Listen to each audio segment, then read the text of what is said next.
Dr. Eugene Stead is the founder of our profession.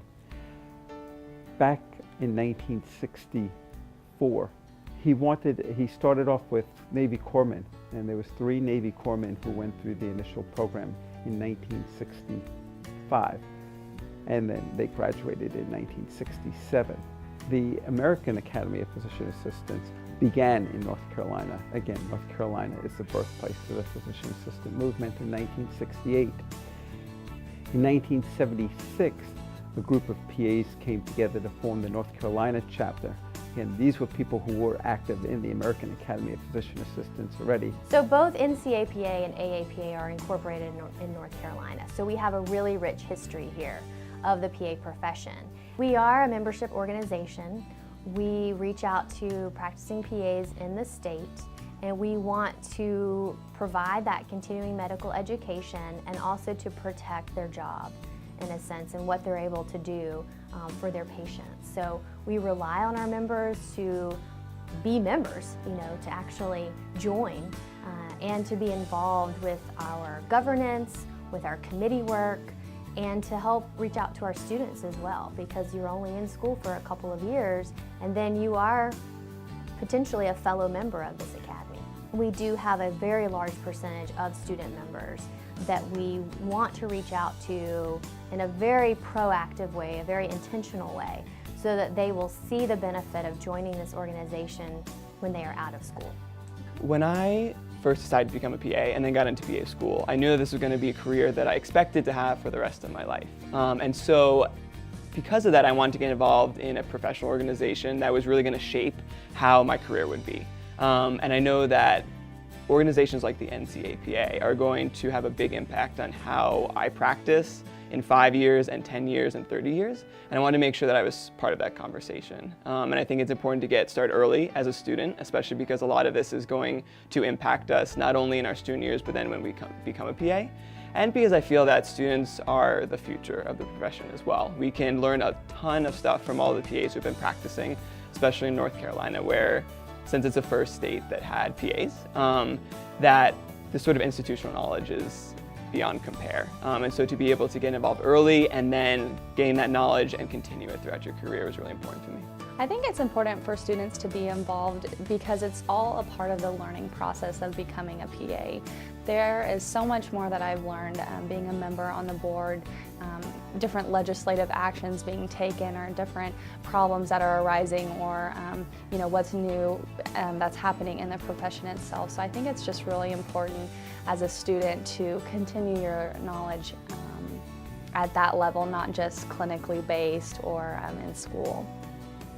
The NCAPA's mission is education and advocacy. We do advocacy in a number of ways. We basically are the voice of PAs in the state, and we look after our colleagues in terms of looking after reimbursement from various insurance companies. We look at legislative issues, and we look at regulatory issues. A great example of this was in 1993. There was a huge potential roadblock to our profession.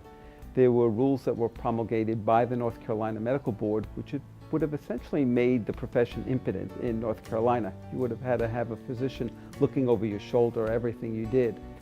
The NCAPA helped organize through a public hearing of the medical board. As a result of that, basically, we were able to rewrite our rules in North Carolina, and we modeled them after the AAPA's model legislation, which is why we have the phenomenal regulations that we have in North Carolina right now. I think being involved in the NCAPA has been a great opportunity for me to meet other PAs in the state, to network with people who have a lot more experience than I do. I've learned a lot from a lot of different PAs. I've learned to be a much better advocate, and I've learned about advocating for PAs. I've learned about advocating for myself. And I think those are all really important things that I've learned by being a member of the NCAPA. We are always looking out for not only our patients, but for our colleagues in the profession. So we want to make sure that PA practice is protected and that our patients are getting the care that they need and deserve. So as an academy, we are very active looking at laws that are coming into play that will help protect the profession, to advance our practice, and to make sure that patients are getting quality care. You just get so much guidance from the members of the NCAPA, so I think that joining helped me to just kind of understand better what my life was going to look like when I became a PA, and then it continues to help me because I can always go to one of the senior members if I have a question about, is this typical for a practice, or should I be thinking about something else, you know, when I'm seeing a patient with such and such, and it's just really helpful to be able to glean knowledge from them. North Carolina began developing its educational offerings very early in its inception, in fact the first year. We did that because we knew that education was important to our colleagues. We are the best in the country in terms of giving our fellow PAs education. We have 2 conferences a year, one that's held in the summer. Started off the first year we were around. We moved that throughout the state for the first couple of years until we got smart and realized in the summer everybody wants to be at the beach. So in 1981 we moved our summer conference to, at that time it was Wrightsville Beach. Phenomenal conference, very family friendly. We fortunately or unfortunately outgrew all facilities in North Carolina, and we had to move our summer conference to South Carolina, down to Myrtle Beach, where it is still today. We have now over 1,000 participants that come to our summer conference from as many as 32 states across the country. In 1986, we developed the first recertification conference for PAs in the country. That is here in Durham. We, again, are proud to say that we were the first ones across the country to do it.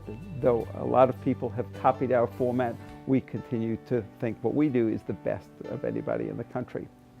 Our conferences are, first of all, a lot of fun, honestly, to attend.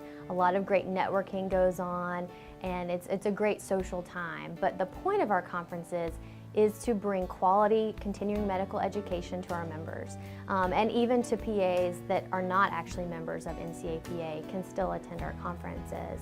With the avenue of online continuing medical education, we are exploring that right now. And making sure that we're reaching out to members and to practicing PAs in many different ways. So if they can't actually attend in person, but it's easier for them to do a module online or something like that that would be more feasible with their work schedule, we want to be able to provide that as well. We're really fortunate to have our own building as a state academy. We have our meetings here, we have student events here, and it really just helps us to run in a very active way.